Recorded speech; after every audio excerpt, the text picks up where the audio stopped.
Hello, everyone.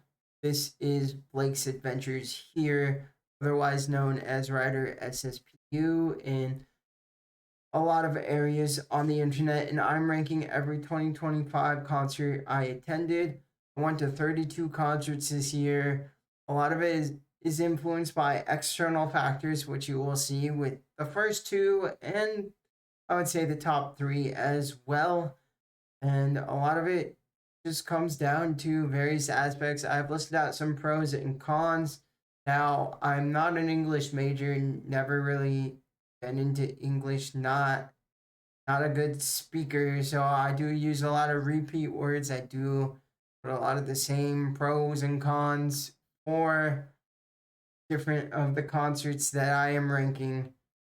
And if I stumble over any words, I apologize. At number 32, we got Hot Mulligan, Drug Church, Arm's Length, and Ancients on November 23rd at Showbox Soto in Seattle, Washington. Now, most people really seem to enjoy this tour from what I can tell online. But as you see in my con section, I suffered a concussion, got hit in the head 2x, punched in the face 1x, glasses broke, and that is why this is my 32nd concert of the year. And at number 31, we got Silverstein, Thursday, Free Throw, Bloom, November 30th, Showbox Soto, Seattle, Washington. A lot of people also consider this a really fantastic tour. And pros for this show was I met the band Bloom, got to take a picture with them. Cons of the show is 1 week after Mulligan, so I was still suffering from a concussion. I was still recovering and I couldn't really rock out. I could just stand in the bar section and watch. Number 30, we got Our Last Night, Grayscale, and Windwalkers, August 19th, Showbox Soto, Seattle, Washington. Pros was that it was Our Last Night's last ever tour. Cons, bad view because of someone very tall in front of me. And then I met a girl at the show. We talked all night long, and then the girl deactivated next day. So that felt great. At number 29, we got Disturbed, Daughtry, and Nothing More. May 5th, Climate Pledge Arena, Seattle, Washington. Pros, hearing the Sickness album in full. Cons, I had a pretty bad view, and I would say all three bands are pretty washed at this point. Number 28, we got Papa Roach, Rise Against, and Under Oath. April 1st, Climate Pledge Arena, Seattle, Washington. Pros, good view. Cons, three washed bands. A lot of times these pictures don't do it justice. So I had in the Disturbed show, I had like 300s level seats. I was at like basically almost the entire very last row of the entire venue, and it was one where it was also a side view and you couldn't really see. Like the picture in that case might make the view look better than it actually was. And then when it comes to the Papa Roach show, um, you see a ton of people in front of me because that's everyone on the floor, but I did have hundreds level seats, so I still had like good view, even though the picture probably doesn't show the good view. Then at number 27, we got Ashy and Bose Talak and on June 16th at the Showbox in Seattle, Washington. Pros were good view, cons were forgettable show. When I was doing this ranking, I realized this is the only show apparently I did not post on the internet about. Well, I think I posted YouTube videos, but I'll swear I never posted a thing about this concert. And so kind of just forgettable, but I remember having a good time, and that's why it's ranked slightly above shows with like more cons. And now we got 26. We got PDUSA and Alex Cameron, November 6th, the Moore Theater, Seattle, Washington. Pros was seeing one of my all-time favorite songs, Haircut Live. PD sounded incredible, great set list. Cons, awful view because of a tall person in front of me, soaking wet all show, and the worst opening act of all time. And number 25, we got the Lumineers, The Head and the Heart, Tom Odell. August 16th, T-Mobile Park, Seattle, Washington. Pros, we got Seeing Arrow live. We got The Head and the Heart sounded good and great. The Head and the Heart set list. Cons, we got noisy people with no respect for the music, mainly there for opening act. The Head and the Heart short set list. So basically, I was there for The Head and the Heart, who was an opening act for the Lumineers, but everyone around me was just very loud and noisy during the Head and the Heart, which pisses me off. But also, the Head and the Heart, obviously being an opening act, they got a shorter set list than if they were to be the headliners. Number 24. Oh, trigger warning. I forgot to put a trigger warning on this video. Trigger warning. There is a canceled band on this list. Number 24, we got Brand New, May 30th, WAMU Theater, Seattle, Washington. Pros, Brand New actually returned. Brand New sounded great. Cons, weak set list. Worse view than last time I saw them. They didn't play anything from Your Favorite Weapon. They didn't play Sick Transit Gloria. So that was a bit disappointing. Number 23, we got Death Cab for Cutie and Nation of Language, August 2nd, Climate Pledge Arena, Seattle, Washington. Pros, hearing plans in full, good view, Death Cab sounded good. And there were no cons to this concert that I can remember. Number 22, we got Stephen Stanley, Jake and Shelby, and AP Collective. May 18th, Spanish Ballroom, Tacoma, Washington. Pros, meeting Jake and Shelby, barricade for Jake and Shelby. Jake and Shelby sounded phenomenal. Two other acts did not suck. But cons, we have only there for opening act Jake and Shelby, meaning I saw a shorter set than if they were to headline. And the two other acts, while they did not suck, they did also not lift the show up.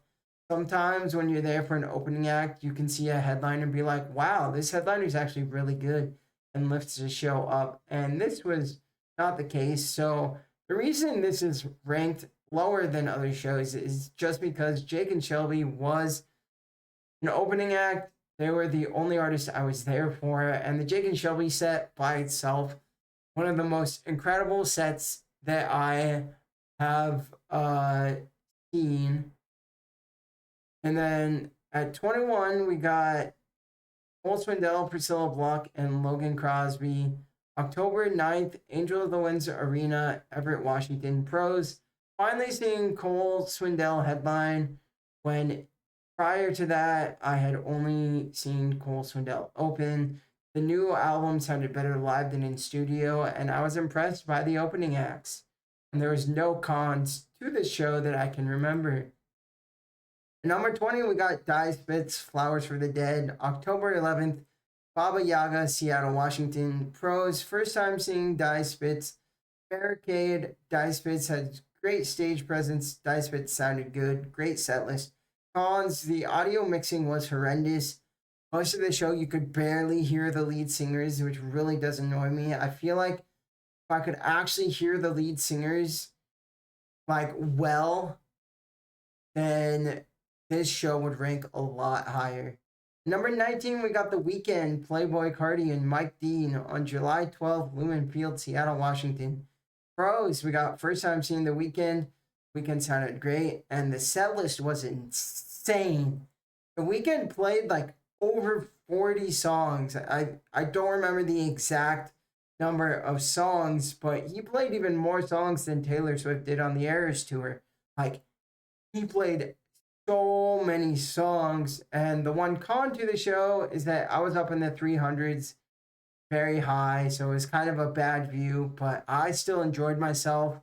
If I had a way better view at this show, it probably would have ranked way higher. But I went for cheap seats because concerts at football stadiums usually are pretty expensive if you want good seats anyways. And number 18, we got Somber and Devin Gabriella. October 24th, WAMU Theater, Seattle, Washington. Pros, first time seeing Somber. Interesting stage production. Somber sounded good set list. No cons that I can remember.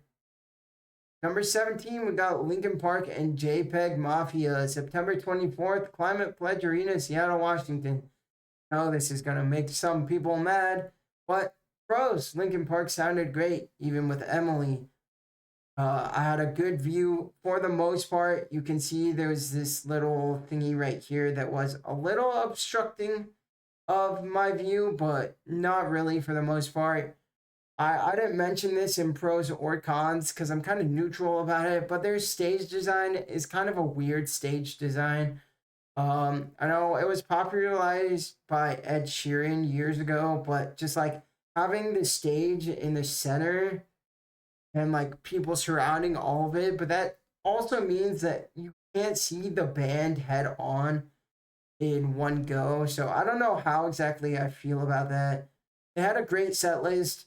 The cons, not Chester. Some people will get mad at me comparing the two, but obviously the show would be way better if Chester was there and singing. And much respect and love to Emily. She's great. But obviously, Chester is a top two vocalist of all time for me. And so it would have been better if it was Chester. And bad opening act. Uh, I mean, I don't want to hold it too much against the show since I was there for Linkin Park, but I could not get into JPEG Mafia. I do like a lot of rap music. I've even tried before this concert years ago, tried getting into JPEG Mafia, and I couldn't do it. At number 16, we got Baby Metal, Ginger, and Bloodywood. July 15th, Showware Center, Kent, Washington.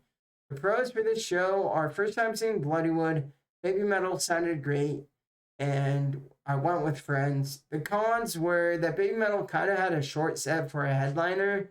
Don't know the exact runtime, but it just felt short, which is a little disappointing. At number 15, we got Orla Gartland Fight Master, May 14th, the Showbox, Seattle, Washington. The pros were, oh, that's the wrong picture. Wow. Well, pretend this is a picture of Orla Gartland from May 14th at the Showbox in Seattle, Washington.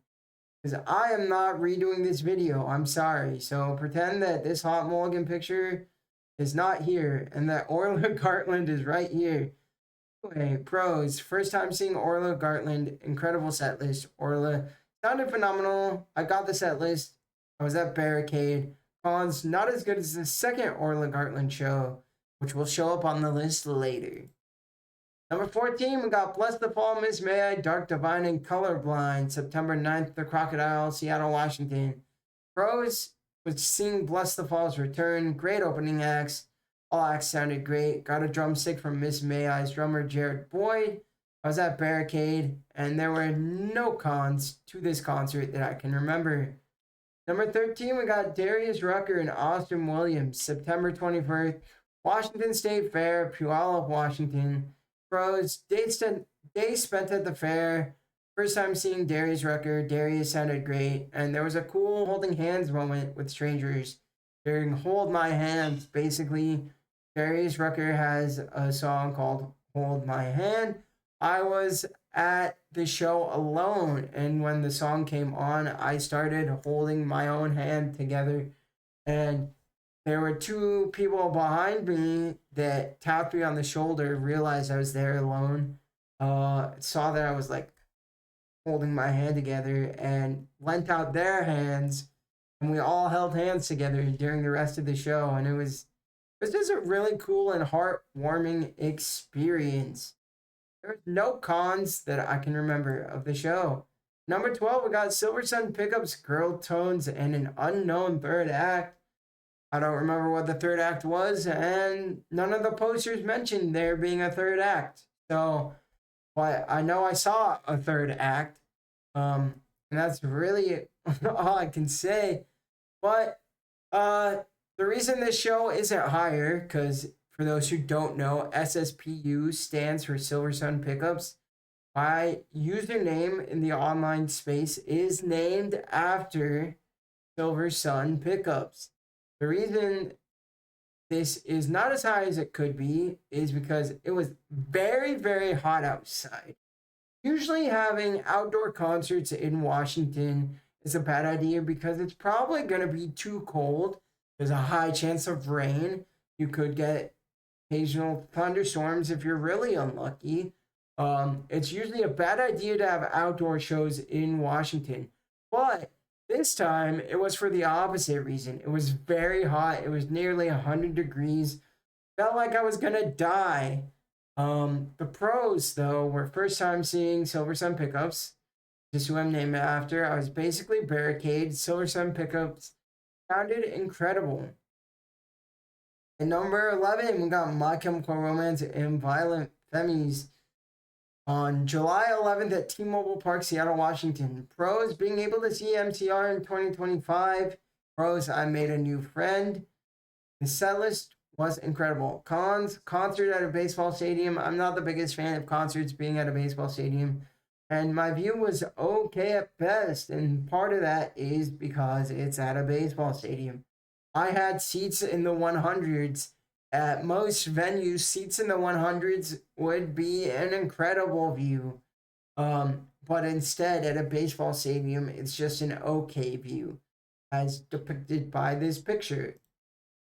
Number 10, we got Nothing Nowhere in Saw 6 at May 9th at the Crocodile in Seattle, Washington. Pros, finally seeing Nothing Nowhere headline. Incredible performance, fantastic set list, basically barricade. There were no cons that I can remember. Number 9, we got Pool Kids Truth Club Pony, October 10th, Sam Lose, Seattle, Washington. Pros, finally seeing Pool Kids headline. Made 2 friends after the show. Pool Kids sounded incredible, and I was barricade. And there was no cons that I can remember. Number 8, we got Halsey, Magdalena Bay, Julia Wolf, June 28th, White River Amphitheater, Auburn, Washington. Pros, Halsey sounded insane. Setlist was incredible. Stage production was fantastic. Cons, okay view at best. Not a fan of the opening acts. I actually don't remember exactly what section I was in for this show, and I couldn't find that information. But when you compare number 8 on this list to number 7 on this list, you will see why I wrote okay view at best.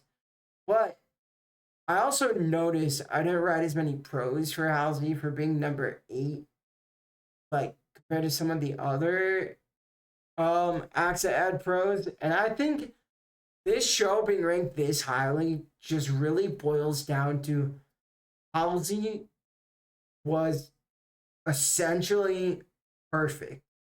Perfect set, like insane set list. She sounded incredible. Like it was just absolutely phenomenal. Um, and that's why it's number 8. At number 7, we got Thomas Rhett, Tucker Wetmore, and the Castellos. At September 25th, White River Amphitheater, Auburn, Washington. Pros, we got Thomas Rhett delivered one of the best individual performances ever. Great view.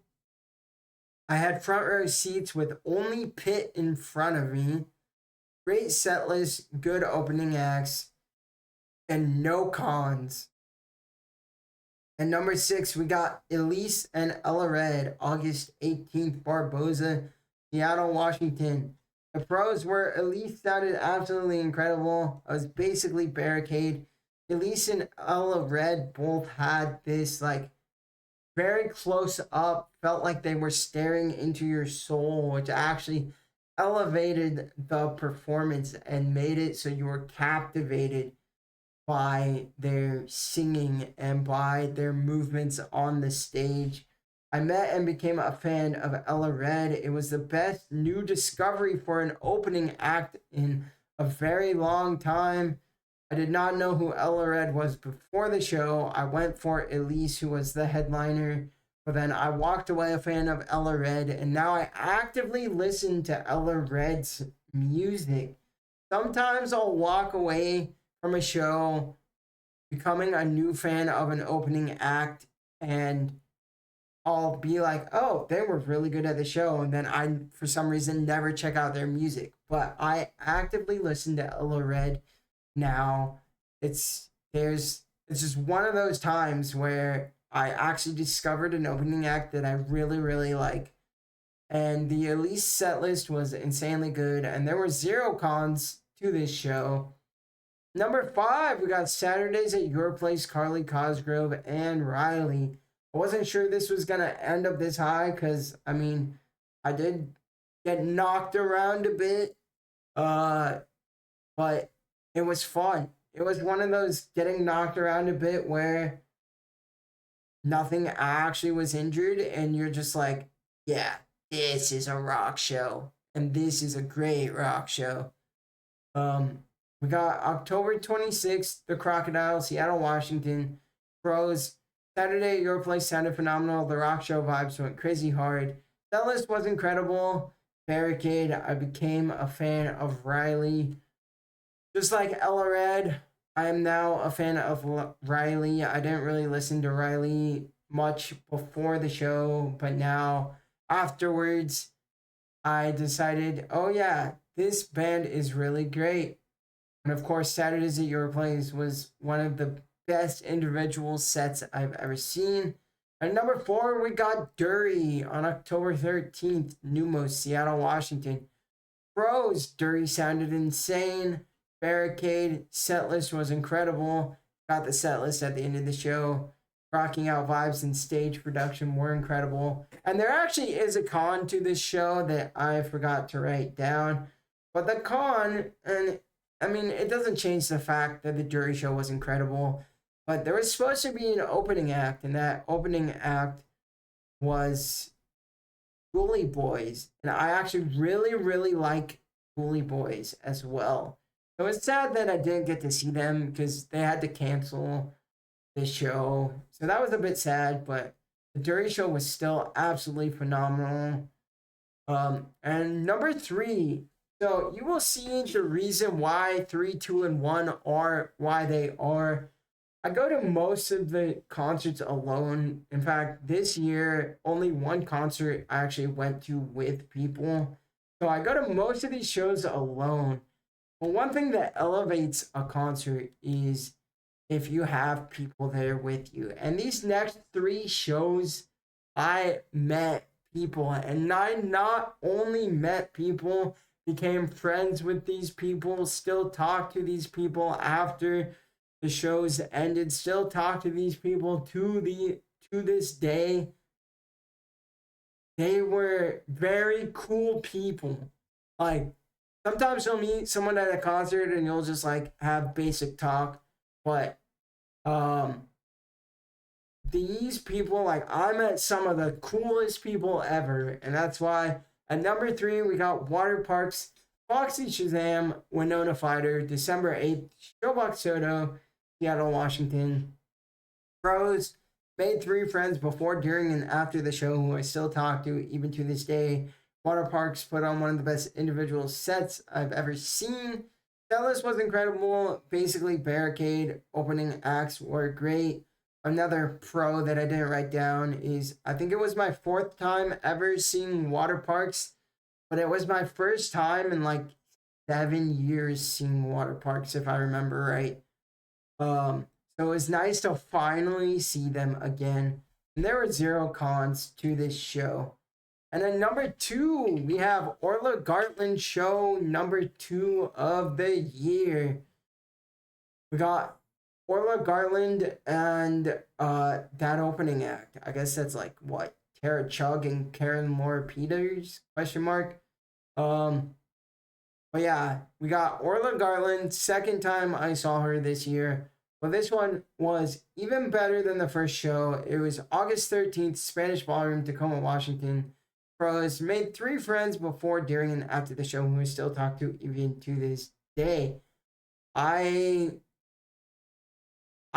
met 3 of the coolest people. I met even more than that, but there's 3 people who I connect with on social media after the show. I met so many cool people that day, and just having someone to talk to between like sets and acts and like after the show and before the show while you're waiting in line just elevates a show that much more. And then Orla Gartland put on one of the best performances I've ever seen. I was in so much pain after the show because I danced like crazy, rocked out like crazy. Cellist was top notch. Energy of the crowd was off the charts. I met Orla Gartland, which is why this show ranks slightly ahead of Water Parks, is because I met Orla Gartland. Like, Water Parks and Orla Gartland shows are both like neck and neck for 3 and 2. Like, they're so neck and neck 3 and 2. But the fact that I met Orla Gartland after this show Definitely elevates it. And another pro is Barricade. I was at Barricade, and there was zero cons to the show. And number one, we got the Beths and Phoebe Rings, November 15th, the Moore Theater, Seattle, Washington. I made two friends before, during, and after the show who I still talk to, even to this day. I became close with two people at the show. I was the first person in line for the show. It was first come, first serve seating. And so I wanted to be very front row seating. And so I was first in line, and then shortly after, maybe like 20 minutes after, something like that, two other people showed up behind me. We started talking, started getting to know each other. We ended up, because it was first come, first serve seating, we ended up all sitting in the first row together. And then after the show, like, we all rocked out to the show together. We all had a blast at the show together. Then after the show, um, they invited me to go eat pizza with them. And so I talked to them, like, before the show, during the show, after the show. And then I still, like, um, keep up with them and keep in touch with them on social media, and stuff like that definitely elevates a show. But also, what elevates a show is the Beths is probably becoming my favorite band with a female lead singer.